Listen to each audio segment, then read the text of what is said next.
Assalamualaikum warahmatullahi wabarakatuh, anak-anak. Kembali lagi kita di mata pelajaran Sejarah Kebudayaan Islam. Kali ini adalah materi Daulah Mughal. Daulah Mughal sendiri itu berada di India sejak abad ke-8 hingga pertengahan abad ke-19. Namun di India sendiri terdapat daulah-daulah Islam lainnya sebelum Daulah Mughal berkuasa di sana. Di antaranya adalah Daulah Mamluk, Daulah Khalji, Daulah Taghlaq, dan Daulah Lodi. Mughal adalah daulah terakhir yang memerintah di India. Yang mendirikan adalah Zahiruddin Muhammad yang biasa kita kenal dengan Babur. Dia merupakan cucu dari Timur Leng. Ayahnya bernama Umar Mirza, penguasa Fergana. Fergana sendiri diberikan atau diwariskan kepada Babur. Namun Babur bertekad ingin menaklukkan Samarkand. Apa yang terjadi? Kekalahan. Namun atas bantuan dari Daulah Safawi, Samarkand pun dikuasai oleh Babur.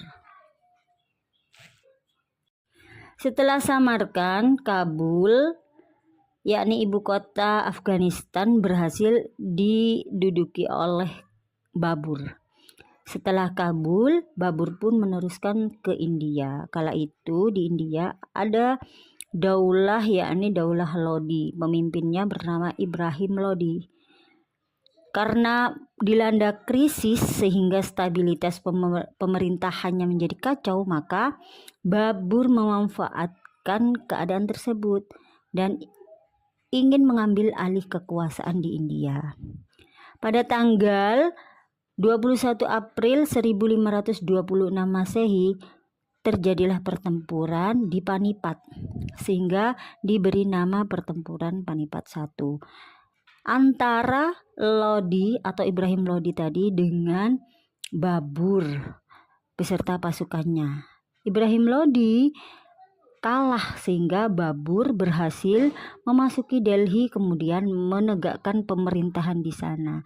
Maka mulailah berdiri Daulah Mughal tersebut. Daulah Mughal mempunyai peran penting bagi perkembangan Islam di India. Padahal India adalah tempat kelahiran peradaban dan kebudayaan Hindu dan Buddha. Maka sangat menarik dan pasti banyak kisah-kisah mengenai perkembangan Islam di sana. Adapun sultan di Daulah Mughal yakni berjumlah 19 sultan. Namun pada materi kali ini tidak semua akan dijelaskan. Yang akan dijelaskan yakni beberapa sultan yang mempunyai atau memberi kontribusi besar terhadap kemajuan Daulah Mughal. Di antaranya adalah 1. Zahiruddin Muhammad atau Babur tadi. Zahiruddin Muhammad Babur adalah raja atau sultan pertama sekaligus mendiri Daulah Mughal. Pada masa awal kepemimpinannya ada beberapa ancaman dari kalangan Hindu dan Sikh yang tidak setuju dengan berdirinya Daulah Mughal di India. Ancaman yang lain yakni penerus Ibrahim Lodi yang bangkit untuk menentang kekuasaan Babur. Sultan kedua bernama Nasiruddin Muhammad atau dikenal dengan sebutan Humayun. Humayun adalah sultan kedua yang mendapat tantangan dari Bahadur Shah, penguasa Gujarat. Mengapa? Karena penguasa Gujarat tersebut ingin melepaskan diri dari Delhi. Tantangan lain yakni dari Sher Khan dari Afghanistan. Nah, dari Sher Khan Afghanistan inilah Humayun mengalami kekalahan dan mengasingkan diri selama 15 tahun. Setelah 15 tahun, ia kembali dan berhasil mendirikan Daulah Mughal lagi yang pernah pasif karena kekalahan sebelumnya. Sultan ketiga Daulah Mughal yakni Jalaluddin Muhammad atau yang biasa kita kenal Akbar.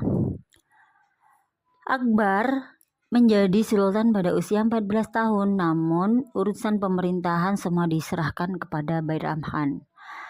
Tantangan yang dihadapi saat Sultan Akbar memerintah yakni pemberontakan dari sisa-sisa keturunan Sher Khan Shah yang ada di Punjab. Ancaman lain adalah pemberontakan yang dipimpin oleh Himu yang menguasai Gwalior dan Agra. Namun pertempuran dimenangkan oleh pihak Sultan Akbar. Dan pertempuran ini dinamakan Pertempuran Panipat II. Sultan Akbar sendiri tidak memimpin pada pertempuran Panipat II tersebut.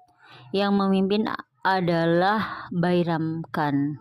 Nah, ketika Sultan Akbar telah dewasa, ia pun berusaha menyingkirkan Bairam Khan karena Bairam Khan telah mempunyai pengaruh kuat dan terlampau memaksakan aliran Syiah. Setelah itu, Sultan Akbar mulai melakukan ekspansi di berbagai wilayah. Di masa Sultan Akbar inilah merupakan puncak dari kejayaan Daulah Mughal. Selain itu pula, Sultan Akbar juga menerapkan kebijakan politik sulhul atau toleransi universal, tidak membedakan etnis dan agama. Sultan yang keempat yakni Nuruddin Muhammad Salim atau Jahangir. Sultan ini mendapat ancaman pemberontakan langsung dari dalam istana yakni putranya sendiri yang bernama Khurram. Namun, Permaisuri berhasil menyatukan hubungan kedua belah pihak tersebut. Pada masa Jahangir, ia berhasil menaklukkan Bengala, Mewar, dan Kangra. Jahangir wafat pada tahun 1627 dimakamkan di Sahdarabad. Sultan kelima yakni Shahabuddin Muhammad Khurram atau Shah Jahan.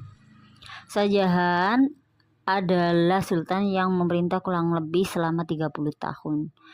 Dia tercatat sebagai sultan yang suka dalam bidang puisi dan arsitektur.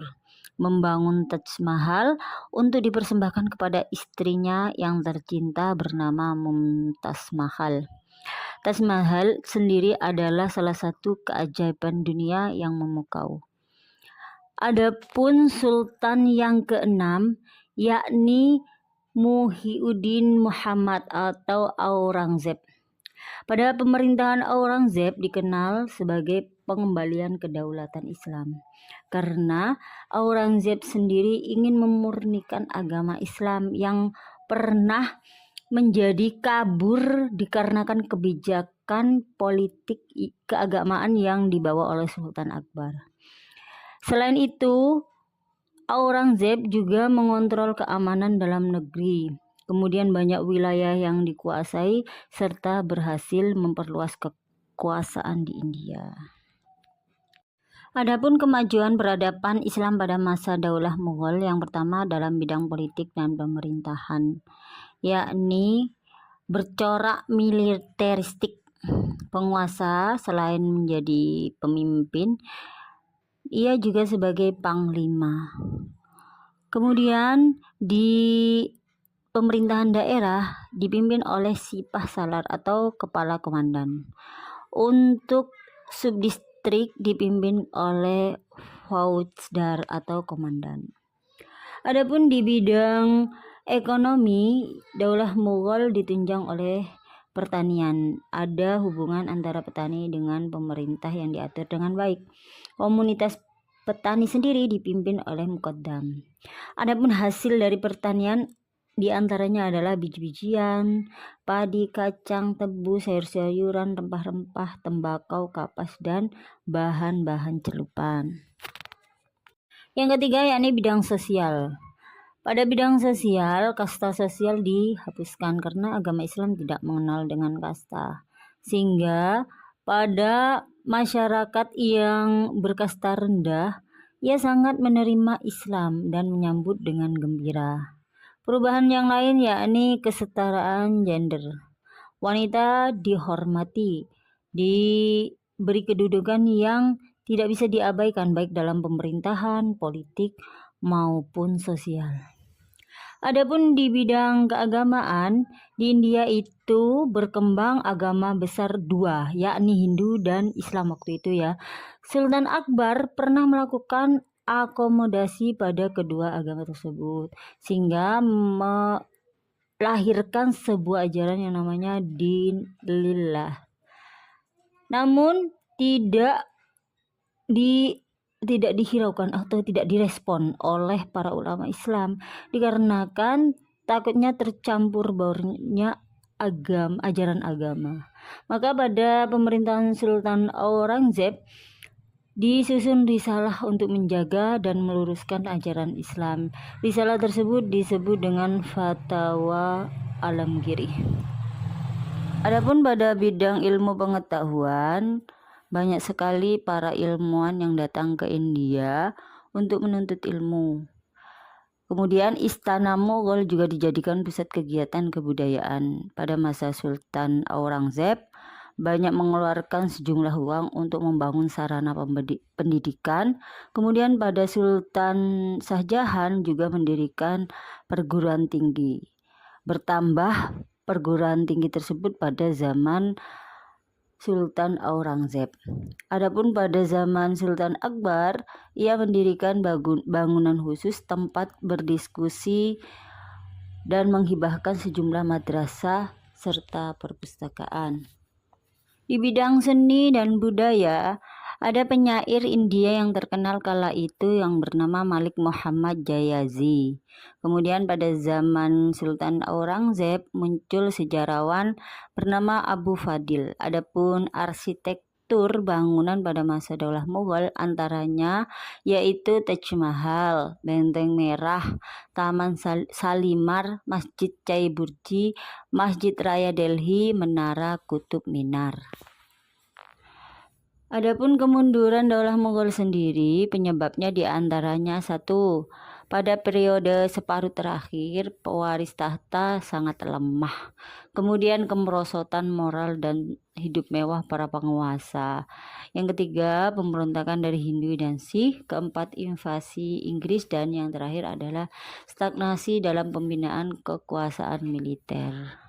Sekian anak-anak, semoga kita selalu dalam lindungan Allah. Ihdinas siratal mustaqim. Assalamualaikum warahmatullahi wabarakatuh.